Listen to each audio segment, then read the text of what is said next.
I stare at a lot of bathrooms. I'm not weird, I promise, just let me explain. As an architect with a passion for home interiors and years of experience in residential projects, I've found myself in countless bathrooms, analysing every single detail, good and bad. In today's video, I'm going to reveal 7 design mistakes I see people make again and again. So by the end of this, you should be armed with the knowledge to design a perfect bathroom of your dreams without making all of these mistakes. Let's kick things off with a design mistake that's surprisingly common: placing the toilet in direct view of the door. This causes 2 problems. First, this setup can make the toilet the first thing people see when they enter. And let's face it, it doesn't matter how much a toilet costs, whether it's $200 or $20,000, it's a place people sit on to poop and pee. So it's not going to look that nice. Secondly, when you're sitting on the toilet in direct view of the door, it can make anyone feel just a tad uncomfortable. After all, it's a very vulnerable position to be in. So instead, consider a more elegant approach by installing a beautifully designed bathroom vanity unit as the first thing you see when you open the door. It's much more pleasant on the eyes and it's much more comforting for the user. Shower niches are essentially built-in shelves or cutouts in your shower wall. These niches are not just there for looks, they are a complete game changer because they provide a sleek and uncluttered way of storing your showering essentials, and because a shower niche can make accessing your products while you're showering at a very ergonomically comfortable position, so it's also super practical. If you don't plan in a shower niche in your bathroom, you'll inevitably end up populating your shower floor or the edge of your bathtub with all of these products, or you'll install one of these wire baskets in the shower that's just a little bit too wobbly, so when you put your shampoo bottle back in, you're never quite sure whether it's going to stay up or fall crashing down onto the floor.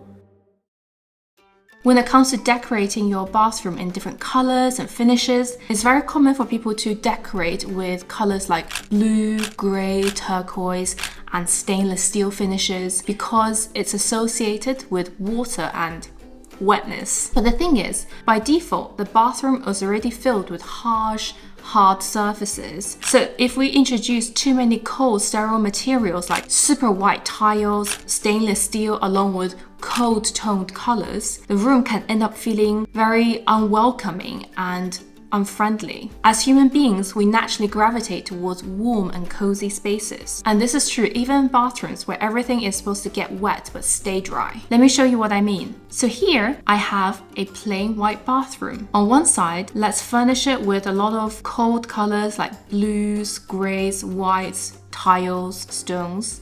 And on the other side, we'll try something different. We'll introduce a lot of warm tones with a wooden floor, creamy walls, tiles, and brass fittings. Now ask yourself, honestly, which bathroom design do you prefer? If you're like most people, you probably gravitate towards the warmer, cozier, softer space. Next design mistake is creating unnecessary asymmetry. Why is the flush panel above the toilet not aligned with the toilet? Why is the tile not aligning with any of the bathroom fixtures? Why can't the cabinets not line up? Why is the radiator not in line with the door? Ugh! Enough said. Let's talk about a design choice that you often see in design magazines and fancy hotels. The vessel sink is undeniably beautiful, but really not practical. The surface around the sink becomes a magnet for clutter. Plus, water often drips down the sides and dust collects underneath the sink. And sometimes you have a sink where there is just a tiny little gap between the sink and the countertop where it's really difficult to reach to clean. So in my honest opinion, an equally beautiful but way more practical option would be a vanity unit with a undermount sink. These sinks are seamlessly integrated into the storage unit, giving you an easy to clean sink and some extra counter space for all your stuff. What's not to love about that?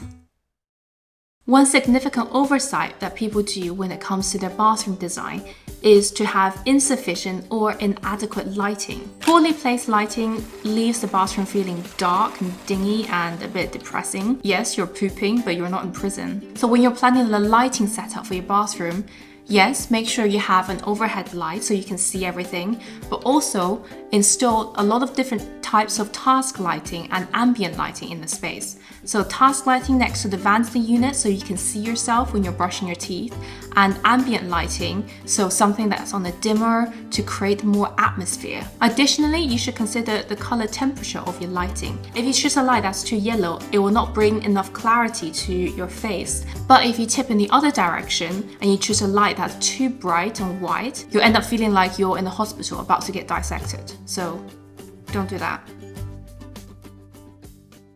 When you focus too much on the aesthetics of your room and don't calculate in enough storage for all of your things and products, it can lead to insufficient storage, which leads to clutter. When a bathroom is cluttered with stuff, it becomes really ugly because all of the products are a mismatch of colors and shapes and often very bright bottles.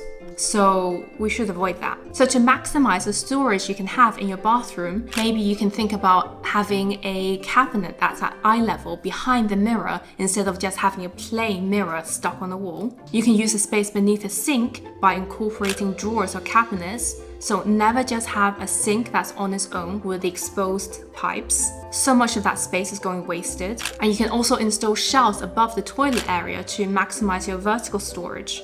I hope that was helpful. Stay subscribed for more content like this in the future. And if you're interested in other interior design related videos, make sure to check out some of the stuff that's popping up on this side of the screen right now. Thank you for watching. See you next week. Bye.